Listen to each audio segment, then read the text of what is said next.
morning, and you need to grab your Bible and open it up to the book of 1 Samuel. It's page 250. Wouldn't that be great if it was the same in everybody's Bible? God could do that.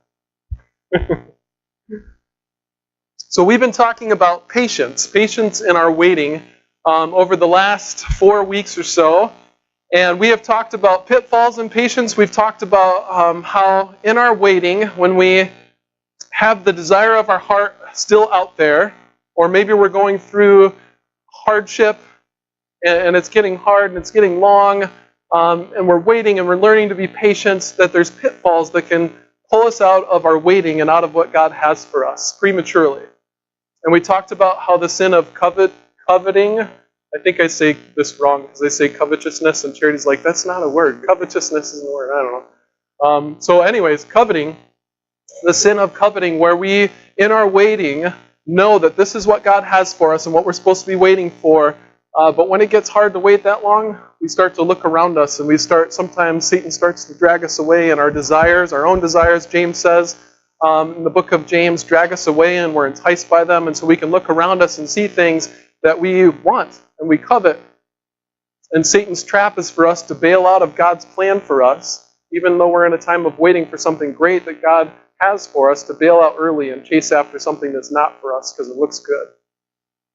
So coveting can pull us out of our waiting. It's a pitfall. We talked about pressure. How when you're waiting, a lot of times you're waiting and you're under intense pressure. You're waiting for results from a test. You're waiting for somebody in your family to change, and it's a pressure situation. You're waiting for finances to come through, or to find out if you got that job or not. And there can be pressure situations that can lead us away from God in our times of waiting. We saw that with Saul, right? When Saul's army was on the verge of battle, and he couldn't go into battle until Samuel came to make the sacrifice for him, and Samuel didn't show up. And so Saul decided, guess I'll make the sacrifice myself, which was disobeying God. And under the intense pressure, he buckled, and he didn't obey God. The third thing we talked about was pride. How in our pride, sometimes in our waiting, we want something that we think is coming to us, recognition, reward, whatever it is, and we want it before it's time. So sometimes in our waiting, our pride, like, why don't I have this yet, right? Our pride can get to us. So those are the pitfalls in our time of waiting. And I love the stories of Saul because I feel like they show those pitfalls. And I love the stories of David because David also walks through a huge time of waiting, right? But we see David learning a little bit better than Saul did. We see David fall. We're going to see David fall today. But David, in his waiting, gives us great patterns for how to seek the Lord and how to pursue Him. And last week we learned about how David, in his waiting as a shepherd, he's been anointed king, right? Samuel comes to anoint the king in Jesse's household, and all the brothers are there except for David, right? And Samuel's like, whoa, the king's not here. And it's David. David's the one who's to be anointed king, the little one, right? And David has this time where he's been anointed king, and he's a kid, and he's out shepherding the flocks of his father. And there's a time of waiting, and we talked about different psalms, different things that God was teaching King David, because David didn't have a God who was up in heaven wasting David's time, right? And in your waiting, and I believe each and every one of us are in waiting of some kind all the time. We're in waiting of some kind all the time, in need of the supernatural gift of patience, and also in need to choose to walk in patience. And I want us to know that in our waiting, God is not wasting our time, that He's building us, He's building you, right? And so while you're looking at your life and you're thinking, why isn't this now? Why do I have to wait for this? You have to understand that God's doing something with you. He's training you, He's building you, He's revealing Himself to you, He's calling you to Himself. And so your time isn't being wasted. And God is at work behind the scenes doing the things that need to be done in your life. We can all picture that thing we're waiting for, right?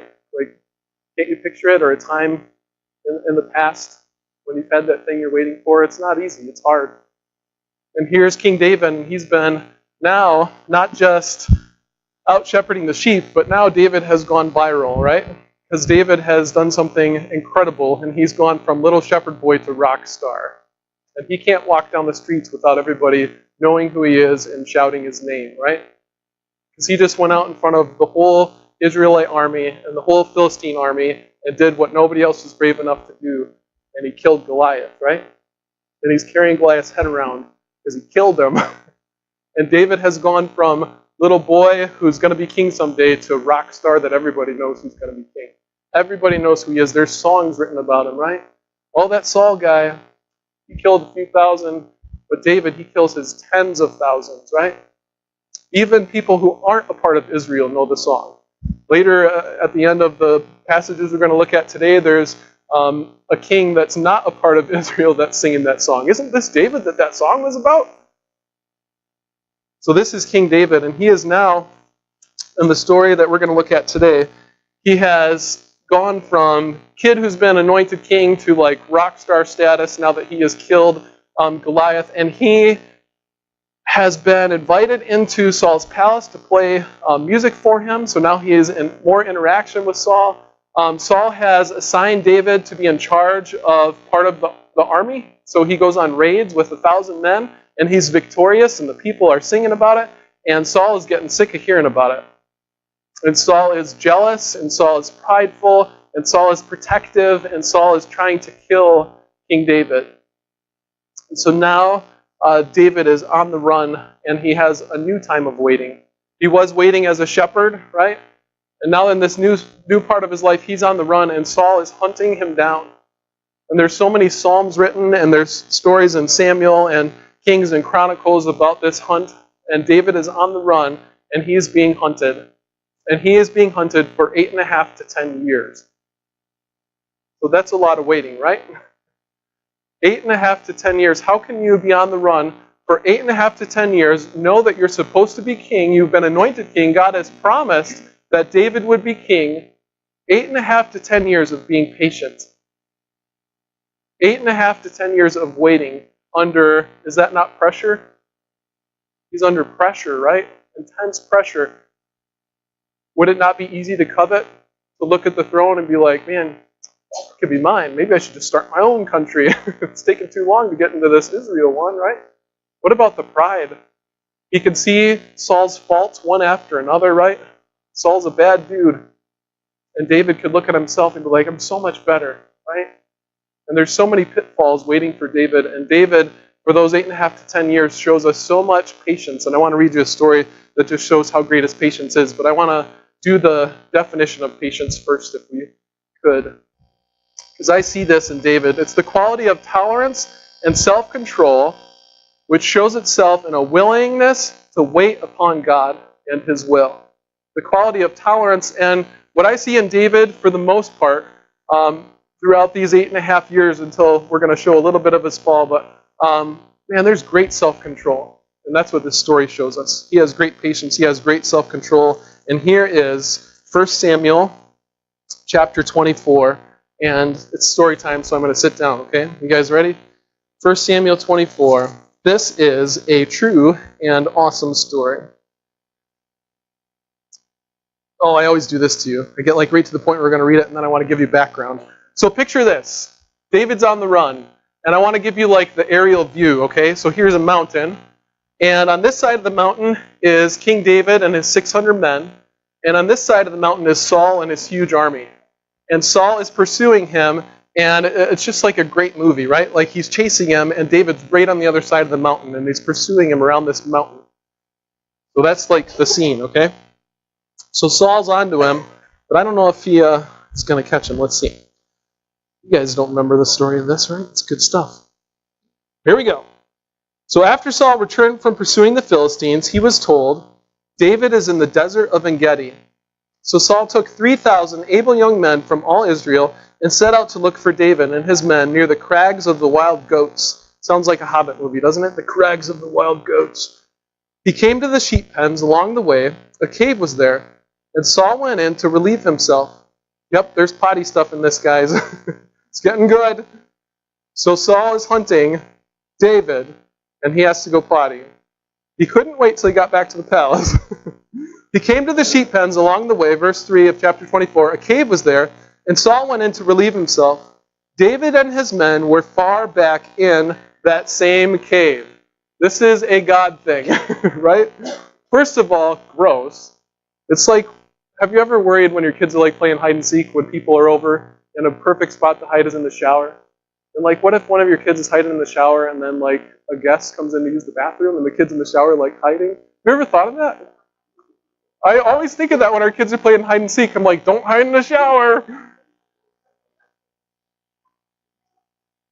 It's important kid stuff. You gotta talk about stuff like that. Or if you do hide in the shower and somebody comes in and uses the bathroom, just stay quiet until they're gone. All right, so the men said, and of course they would say this, right? Oh, by the way, David's not the only one who's been on the run for 8.5 years and who's tired and who's waiting, right? There's 600 dudes with him, David's mighty men, who are also tired and have been waiting. So here's what the men say to him. This is the day the Lord spoke of when he said to you, I will give your enemy into your hands for you to deal with as you wish. This is it. They've been on the run so long, and now Saul is in this cave, in the dark, in an awkward moment, and David's men are in there, and they could just take him out, and they could end all of the waiting, all of the hardship. So then David crept up unnoticed, and he cut off a corner of Saul's robe. Gross. He's going potty. Like, you got to think through this thing, right? So Saul's like, going potty, and David's like sneaking up, and he's like, oh, and then he's got to take, right? This is way more awkward than the Bible is showing. All right, anyways. So David creeps up, and he cuts off a corner of Saul's robe. Afterward, David was conscience-stricken for having cut off a corner of his robe. He said to his men, the Lord forbid that I should do such a thing to my master, the Lord's anointed, or lay my hand on him, for he is the anointed of the Lord. See, to David, he understands something amazing. He understands that in your waiting and in your patience, the number one thing you have to do is obey God. And all of those pitfalls, the pitfall of coveting, the pitfall of pride, the pitfall of pressure, all those things, Satan and the pressures of this world want to use to get us to disobey God and follow our own way and not God's way. David obeys God. He will not kill God's anointed, right? David has not been hunting Saul. Saul has been hunting David. In fact, David's upset. He even cut a corner of the robe. Verse 5 again. Afterward, David was conscience-stricken for having cut off a corner of his robe. And he said to his men, the Lord forbid that I should do such a thing to my master, the Lord's anointed, or lay a hand on him, for he is the anointed of the Lord. With these words, David sharply rebuked his men and did not allow them to attack Saul. And Saul left the cave and went on his way. And then David went out of the cave, stepping over where Saul went potty. Then David went out of the cave and called...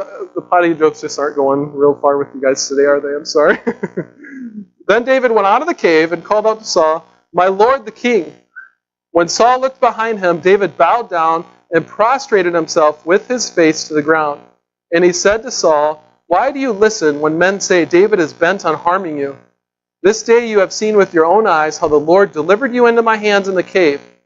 Some urged me to kill you, but I spared you. I said, I will not lay my hand on the Lord because he is the Lord's, on my Lord, because he is the Lord's anointed. See, my father, look at this piece of your robe in my hand. I cut off the corner of your robe, but did not kill you. See that there is nothing in my hand to indicate that I am guilty of wrongdoing or rebellion. I have not wronged you, but you are hunting me down to take my life. May the Lord judge between you and me, and may the Lord avenge the wrongs you have done to me, but my hand will not touch you.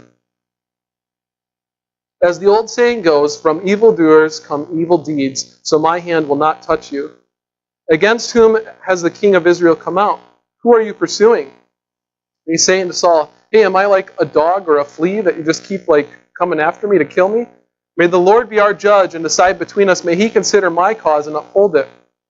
May he vindicate me by delivering me from your hand. Notice what he says. He wants to be delivered from Saul's hand. He's not like praying and asking God to knock Saul out. He just wants to be rescued from Saul. When David finishes saying this, Saul asked, is that your voice, David my son? And he wept aloud. You are more righteous than I, he said. You have treated me well, but I have treated you badly. You have just now told me about the good you did to me. The Lord delivered me into your hands, but you did not kill me. When a man finds his enemy, does he let him get away unharmed? May the Lord reward you well for the way you treated me today. I know that you will surely be king, and that the kingdom of Israel will be established in your hands." Well, now look what Saul does. He knows how great David is, right? He knows he's going to be king, and he says, "Now swear to me by the Lord that you will not kill off my descendants," which is a normal thing to do when somebody else becomes king. You kill off the last king's descendants so nobody else can come and claim right to the throne. That's what the world would do. And Saul says, "Please don't kill off my descendants. Please don't wipe out my name from my father's family." So David gave his oath to Saul, and then Saul returned home, but David and his men went up to the stronghold. That's a pretty amazing patience, right? Look how well David shows control under pressure when he's been patient for 8.5 to 10 years on the run. That's 8.5 to 10 years without watching TV, right? Without having a meal that he doesn't have to look over his shoulder, without being able to sleep good, right? Because he's got to keep one eye open, making sure nobody comes to kill him in his sleep. It's been a long time, and his men are tired, and you know what? His men are getting grumpy. And as we go on and read through the rest of 1 Samuel, his men are getting sick of this. And his men have turned up in their hearts, thinking back, why didn't he take him out when he had the chance, right? Because do you think Saul's going to stop hunting him? No, he's not going to stop hunting him. But David still did what was right. And in our waiting, whatever it looks like for you, whatever God's calling you to be patient in, we have to always obey God. We have to always obey God. I love that story. I love David's gracious heart. I love that he just wants to follow God more than anything, right? He doesn't take it into his own hands. He trusts. We so often want to take control in our waiting so we can speed stuff up, so we can make people appreciate us more, so we can get the thing that's coming to us, whatever it is. We want to speed it up. We want to take control. And David waits, and he has self-control, right, which is part of the patience. We're rocking this right now. All right, here we go. I want you to keep a positive picture of David in your head, okay, this morning, because I think he's a great example. But God showed me, I feel like, a few things that are warning signs in David's life that he was about to break and about to fall. And so this is what I want for you this morning, okay? I wanted you to have a picture of David's amazing act of self-control, right? That's an amazing act of self-control. And I want you to have that picture in your head of who David is and that amazing act of self-control in his period of waiting when he could have just ended the waiting right there, right? He could have ended the waiting right there, but he didn't. He obeyed God and he did what was right. David's getting tired, and David's been on the run, and a lot of you have had times in your life, some of them are right now, where you're waiting and you're being patient. And I want to give you some warning signs that I see in David's life and that I think we can look for in our lives, warning signs that would show us that, hey, we've been waiting patiently and we've had self-control, but if I'm not careful, I'm about to slip and disobey God. I'm about to slip and break. I'm about to fall away. I'm about to end the waiting prematurely in a way God doesn't want me to. And here's some of the warning signs, okay? Chapter 25, I think David shows us one of these warning signs. And I want you to put a number 1 down on your paper. So these are 3 warning signs that David was about to fall. 3 warning signs that David was about to fall. And I think we can look for these in us too. And the first one is this. The first one is overreacting to situations. Overreacting to situations. Overreacting to situations. I'm going to give you a second to think about that in a second here, but here's the story, okay? So David and his troops need food. They need water. They need stuff to drink. They need stuff to eat. It's not easy to keep 600 young men who are, going and killing people all the time well fed. So he needs food. And so here we have chapter 25, and David sends his men to go get food. And here's chapter 25, verse 4. It says, while David was in the wilderness, he heard that Nabal was shearing sheep. So he sent 10 young men and said to them, go up to Nabal at Carmel and greet him in my name. And say to him, long life to you, good health to you and your household, and good health to all that is yours. Now I hear that it is sheep shearing time, and when your shepherds were with us, we did not mistreat them. And the whole time they were at Carmel, nothing of theirs was missing. We didn't steal from them. Ask your own servants, and they will tell you. Therefore be favorable toward my men, David says, since we come at a festive time, the sheep shearing time, and please give your servants and your son David whatever you can find for them. So he's asking for provision. When David's men arrived, they gave Nabal this message in David's name, and then they waited. And Nabal answered David's servants, "Who is this David? Who is this son of Jesse? Many servants are breaking away from their masters these days. Why should I take bread and water and the meat I have slaughtered from my shearers and give it to men coming from who knows where?" He kind of has a point, right? Like, it's his food. He doesn't have to give it away. The part that insults David so greatly is that this guy acts like David is nothing. Like, there's a huge pride thing that's about to happen in David. He has been put under pressure. Part of the pressure is he needs food for his guys to eat. He just did an amazing thing in obedience. And like it or not, when you have been waiting and God has you in a time where he's calling you to be patient, it is hard to be obedient. And sometimes you get worn out by it and tired out by it. Doesn't mean you shouldn't keep being obedient, but it can be tiring, and David is tired. And here's what David does in response to this, okay? David's men turned around and went back. When they arrived, this is verse 12, they reported every word, and David said to his men, "Each of you strap on a sword." And so they did. David strapped his on as well. About 400 men went up with David, while 200 stayed with the supplies. So David hears this guy is not going to give him food, and he's insulted because Nabal acts like he doesn't know who David is.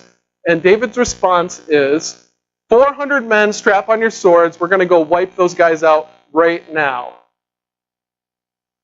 It's an overreaction. Is it not an overreaction? I never thought of this as an overreaction before. But as I studied it this week, this is a huge overreaction. He doesn't need 400 guys and swords to go clear this up, right? Huge overreaction. David is tired. David is stressed. David is in need. David just came off of a great spiritual victory. We're going to talk about that a little more in a second. And here he is. He has been insulted by Nabal. Give him that. And he is in need. But, man, 400 guys with swords to go wipe out Nabal?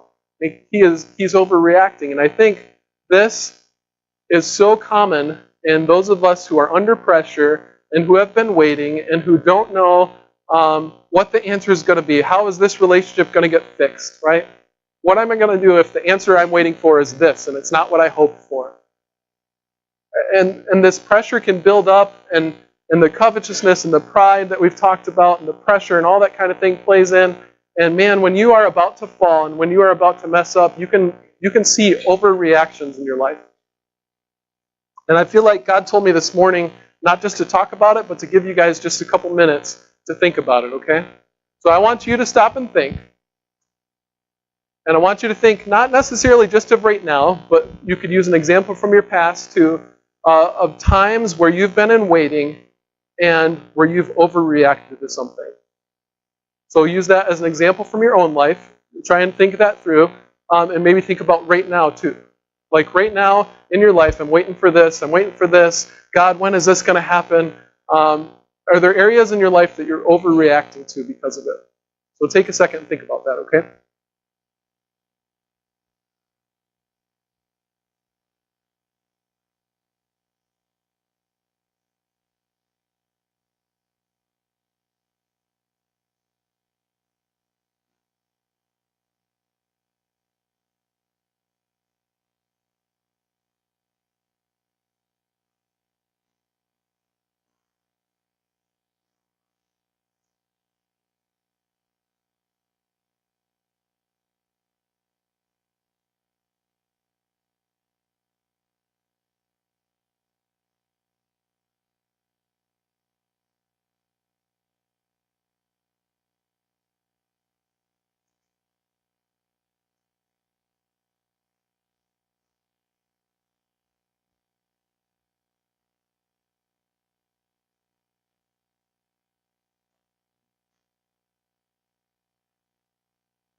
Now, the reason I think that I would have us stop and think about this, and I did this week, I stopped and thought, like, are there areas in my life where something is happening, and because impatience is growing on me. I have overreacted. Is there an area where I'm hurting somebody or where I could because of overreaction? And I think the reason to do this is to check out the warning signs, right? Because it could be a warning sign that there is a fall on the way if you're not careful. And with David, that was true. That was a long time he's been waiting, right? And I think that the overreaction is a symbol of the fact that he is struggling and he is about to fall, and there is so much pressure on him. So 3 warning signs that David was about to fall, and I think that we can look at for our own life. Overreacting to situations. Can't you see that even in just one day, like at home with little kids, like our mommies, right? You want a nice day, and your kids are trying you, and patience is hard to come by, and you get to that night, and then your kid, scuffs his foot on the floor wrong, and you're like, blah, blah, blah, blah, blah, blah, blah. Overreaction, right? We can see it in the day-to-day life. Well, it happens in big life, too, over the months and over the years. Am I the only one who does stuff like that? Oh, shoo. Oh, good. Other mommies, too. Wait, and dads also. All right, here's the second one. The second one is this. And we see a precursor in the story we read of his great victory. David's about to have another great victory. And here's another thing, okay? And the second one is we need to watch for big letdowns after big spiritual victory. And I'll say that again. We need to watch for in ourselves when there's a spiritual high, when something hugely successful has happened because of obedient choices that we've made. Something hugely successful has happened in our spiritual life because of obedient choices we've made. We've had great spiritual victory, and I want you to think of times in your life where you've had spiritual victory, where you could have easily chosen this sin, and it was so easy to choose it in the past, but in that moment you chose to do what's right, or whatever it might be. Big spiritual victory. With big spiritual victory can come big letdown. And that's a warning for King David that he needs to watch out for, because he has had big spiritual victory by not killing Saul 2 times. Here comes the second one, okay? 2 times. And it's really hard when you're waiting not to let that play around in your head and think things like, God, look what I just did. Look how obedient I was. I've been waiting so long, and to feel like, man, I did what I'm supposed to, God. Why are you not doing what you're supposed to? Maybe God's never going to do what he's supposed to do. Maybe this promise or this thing I'm waiting for is never going to come. And that's what happens to David in the midst of this big time of victory. This is victory again. Here we go. So we got to watch out for these big victories, spiritual victories. We got to be careful about the letdown. That afterwards, after that big victory, if you sit down and a week later you're like, God, I did this. Why aren't you doing this? If that starts rolling around in your head, be careful. That's a warning sign. All right, here's the next one. 1 Samuel chapter 26. This is another true and great story of King Saul and King David. So, Saul didn't stop hunting him. Big surprise. Saul's pretty crazy by now, so not surprised. Chapter 26 says this. The Ziphites went to Saul at Gibeah and said, Is not David hiding on the hill of Hakilah, which faces Jeshimon? And you'll notice as you read through these stories, which I would love for you to do on your own, like one-to-one Bible reading with somebody, whatever. What you'll notice in these stories is that other nations are coming to Saul and telling him where David's at. They're snitching on him. And so that's how Saul keeps finding where David's at. So verse 2, Saul went down to the desert of Ziph with 3,000 select Israelite troops to search for David there. Saul made his camp beside the road on the hill of Hakilah, facing Jeshimon, but David stayed in the wilderness. When he saw that Saul had followed him there, he sent out scouts and learned that Saul had definitely arrived. And then David set out and went to the place where Saul had camped, and he saw where Saul and Abner, son of Ner, the commander of Saul's army, had lain down. Saul was laying inside the camp with the army encamped around him.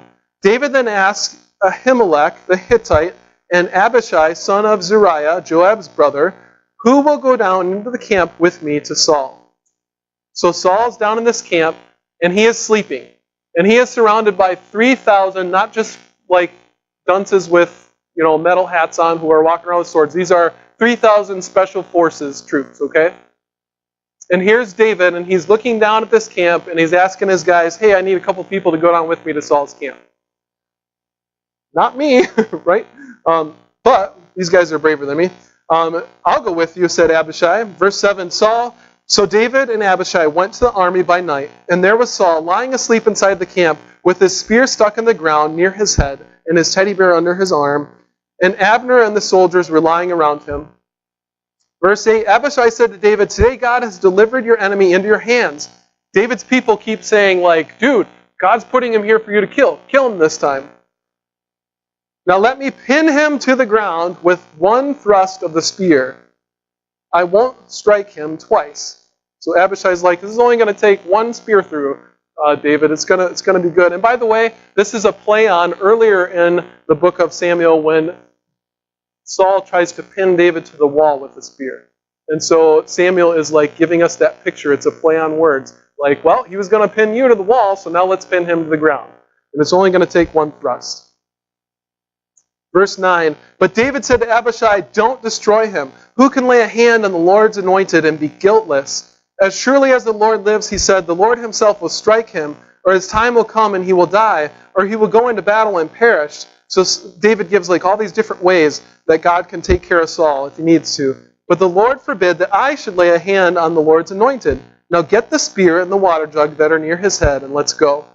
So David took the spear and the water jug near Saul's head, and they left. No one saw or knew about it, nor did anyone wake up.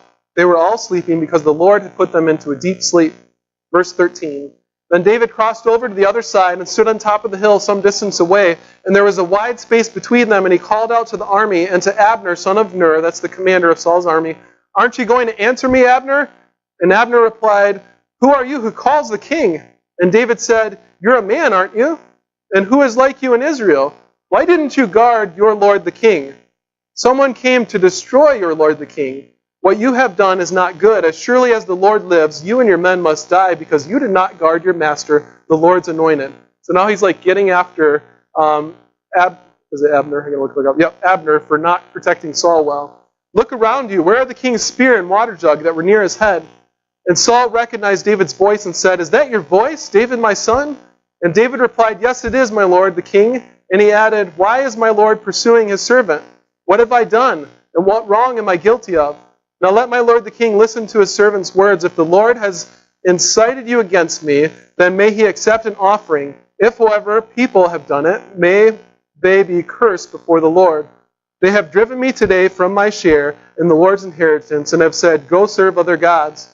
Now do not let my blood fall to the ground far from the presence of the Lord. The king of Israel has come out to look for a flea as one hunts a partridge in the mountains. And then Saul said, I have sinned. Come back, David, my son, because you consider my life precious today. I will not try to harm you again. Surely I have acted like a fool and have been terribly wrong. Here's the king's spear, David answered. Let one of your young men come over here and get it. The Lord rewards everyone for their righteousness and faithfulness. The Lord delivered you into my hands today, but I would not lay a hand on the Lord's anointed. As surely as I valued your life today, so may the Lord value my life and deliver me from all my trouble. Then Saul said to David, may you be blessed, David my son. You will do great things and surely triumph. So David went on his way, and Saul returned home. I think it's important for us to understand David's victory. Like, it's amazing. He did it again, right? He's gone back to his camp after the first time when Saul was using the bathroom and he cut the robe, and his 600 men are like, why didn't you take him out? And there's pressure.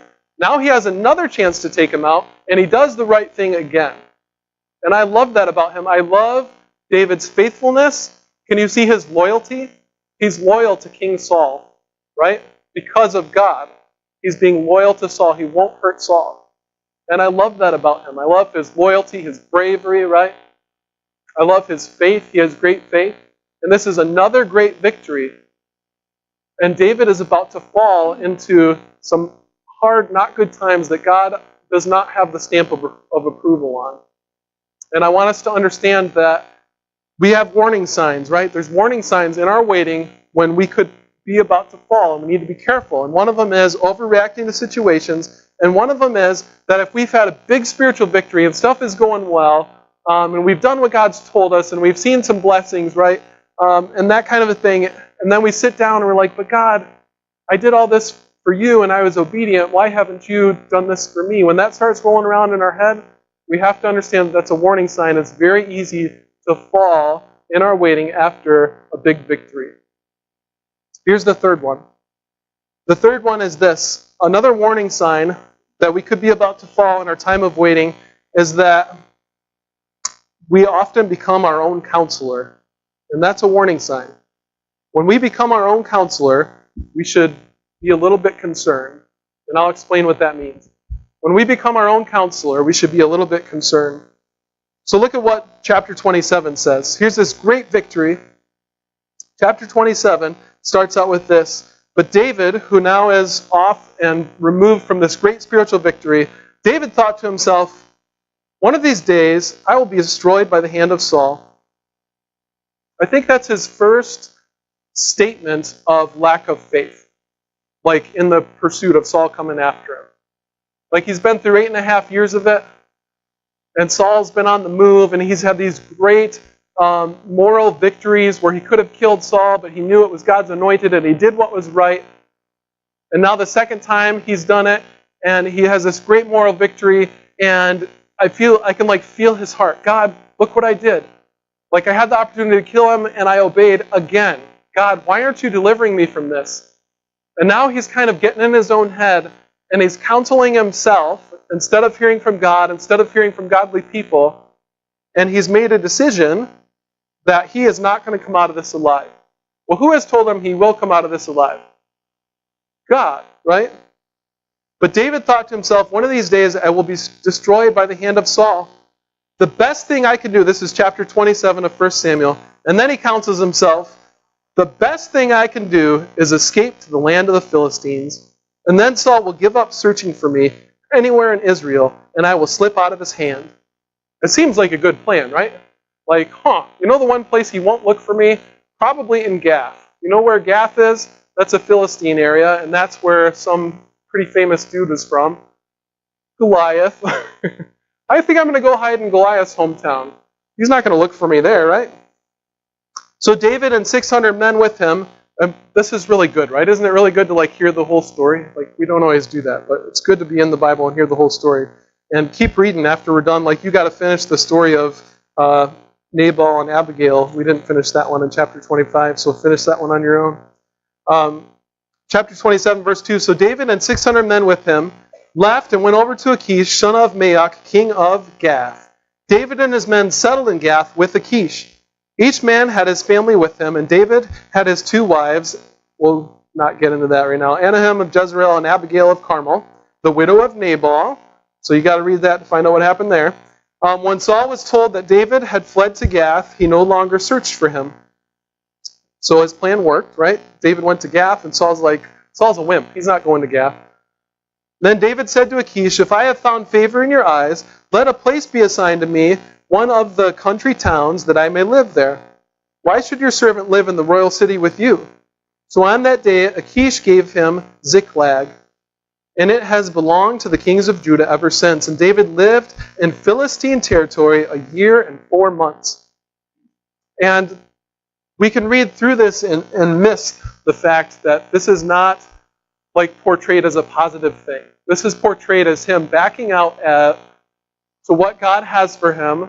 Leaving Israel is not portrayed as a positive thing. Him being in Philistine territory, not portrayed as a positive thing. David's character takes a huge downward spiral, okay? He is falling. He is not doing what God is calling him to in his waiting. And it's understandable. It's been a long time. He's had these great victories, right? Is God going to come through for him? We get why he's fallen into this, but it's not right, and it's not what God has for him. Listen to what he does while he's there. He's there 1 year and 4 months. Verse 8 says, now David and his men went up and raided the Geshurites and the Girzites and the Amalekites. From ancient times, these people had lived in the land extending to Shur in Egypt. And whenever David attacked an area, he did not leave a man or woman alive, but he took sheep and cattle, donkeys and camels and clothes, and then he returned to Achish. This is a problem. God only calls the army of Israel to wipe out men, women, and children when it's a special order. Right? It's not always okay for David to go and attack enemies and wipe out women too, and he's taking matters into his own hands, and he tells us why. Verse 10, when Achish asks, where did you go raiding today? So he sees David like riding in with his men, brum, brum, brum, there's blood everywhere, and Achish is like, where'd you guys go raiding today? Just a normal day. David would say, against the Negev of Judah. He lied. Right? He didn't go to the Negev of Judah. Judah is part of Israel. He didn't go raid against Israel. Or against the Negev of Jerahmeel, or against the Negev of the Kenites.